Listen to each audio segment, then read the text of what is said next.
Welcome back students. So now our next topic is chance and probability. So sometimes it happens that during rainy season you carry a raincoat every day and it does not rain for many days. However, by chance one day you forgot to take the raincoat and it rains heavily on that day. Sometimes it so happens that a student prepares for chapters out of 5 very well for a test, but the major question is asked from the chapter that she left unprepared. So everyone knows that a particular train runs in time, but the day you reach well in time, it is late. So you face a lot of situations such as this where you take a chance and it does not go to the way you want it to. Can you give some more examples? And these are examples where the chances of a certain thing happening or not happening are not equal. And the chances of the train being in time or being late are not the same.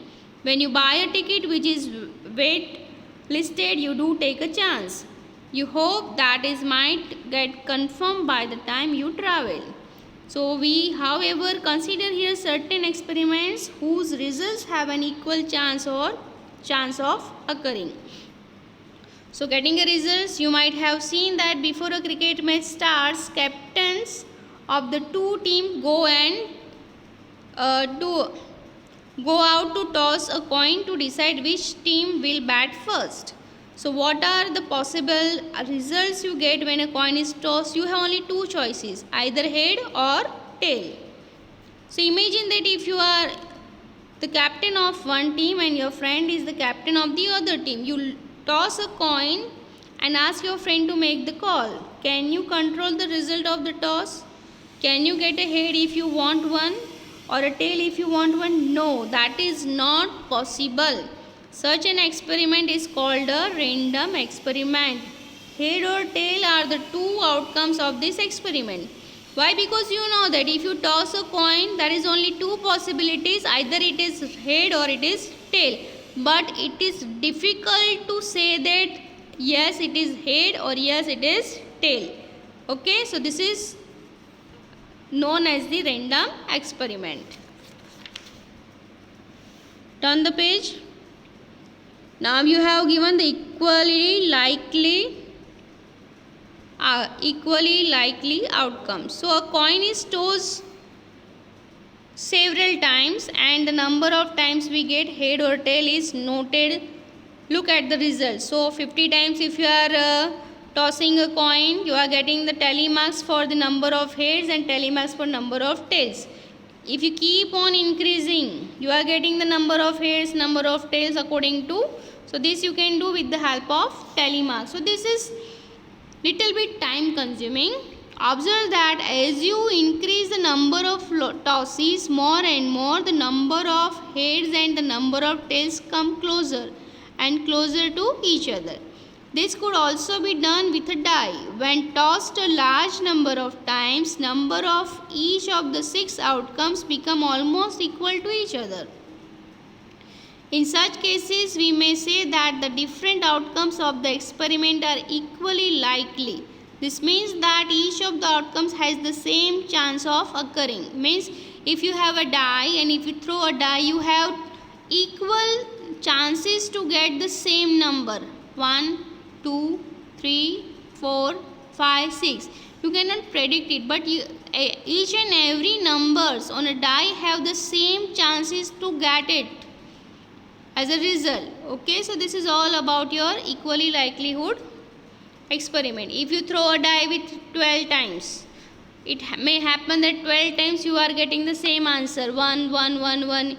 If you have say a chance of getting 6 5 times, 3 10 times, 4 9 times, so same result it's repeating. If you are increasing the number of throwing of die, you are getting the more and more result, but here you are restricted about the result. Means on a die you have only 6 numbers, 1 to 6 numbers, so there is a chances of getting the same answer as it is likely. That is known as the likelihood of equally likely outcomes.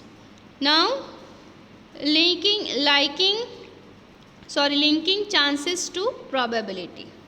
So consider the experiment of tossing a coin once. What are the outcomes? When you toss a coin, it can be either tail, it can be either head. So you have only two possibilities of getting head or tail. So both the outcomes are equally likely, means both have the equal preference to get it. Means if you toss a coin one time, it has a chance of getting head, same way similar chance of getting tail. So what is the probability of getting such outcomes? So for head, 1 out of 2 outcomes, that is 1 by 2, and for tail also it is 1 by 2. So this is your probability. Probability means number of favorable outcomes divided by total outcomes. If you toss a coin, you have only 2 outcomes, either head or tail. But if you want head, that is only one possibilities for that. So 1 by 2 is for head and 1 by 2 is for tail. So this is the probability. Now we'll see what is the probability of getting a tail. So now take the example of throwing a die marked with 1, 2, 4, 5, 6 on its faces. We know, we have already observed the dice. So the outcomes are, if you throw dice once, there is a possibility of getting either 1 or 2 or 3 or 4 or 5 or 6. This is the 6 equally likely outcomes, because you cannot predict, if you throw a dice, you cannot predict it is 1, it is 2. Okay, so each and every outcomes has a possibility to get a chance. So what is the probability of getting the outcome 2?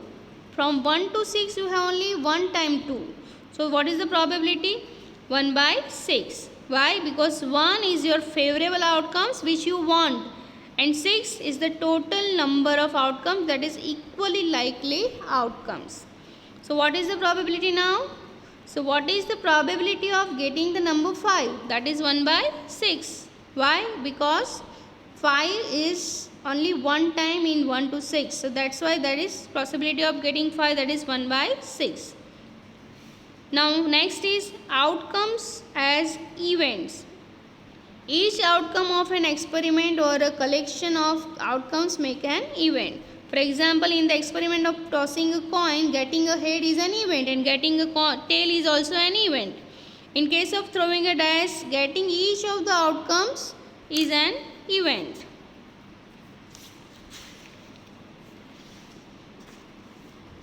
So some examples are given to you, just go through that examples. Now see chance and probability, how it related to real life. We talk about the chance that it rains just on the day when we do not carry a raincoat. What could you say about the chance in terms of probability? Could in the one day during a rainy season, the probability that it rains is than 1 by 10. Okay, suppose you have observed that during the last 10 days there is no rain. So what we can predict? Maybe on the 11th day there is no rain. So that is our prediction. So what is the probability of that? 1 divided by 10. And what is the prediction of does not rain? That is 9 by 10. So this is our real life experiment that we can relate with your chance and probability. Next is the use of probabilities make in various cases in real life.